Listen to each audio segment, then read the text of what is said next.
এটা ছিল কাভারাতি আইল্যান্ডে সেকেন্ড ডে মর্নিং। সকাল সকাল ব্রেকফাস্ট সেরে আমরা বেরিয়ে পড়ি স্কুবা ড্রাইভিংয়ের জন্য।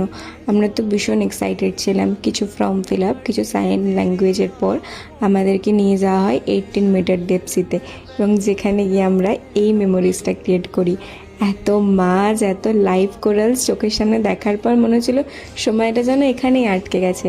30 মিনিট জলের নিচে থাকার পর লাঞ্চ সেরে আমরা বেরিয়ে পড়ি কাভারাতি আইল্যান্ড এক্সপ্লোর করার জন্য। মিউজিয়াম, লাইট হাউস, আর এই লাইট হাউসটাতে জানো তো 250+ মতো সিঁড়ি রয়েছে, যেখান থেকে পুরো কাভারাতি আইল্যান্ডটা দেখা যায়। আর এখানকার পপুলেশন 12,000 ± হবে।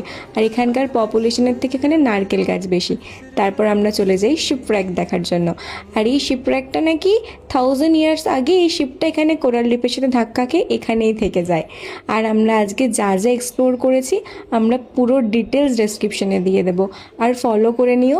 নেক্সট আমরা লাক্ষাদ্বীপে কোথায় যাচ্ছি দেখার জন্য। Thank you for watching.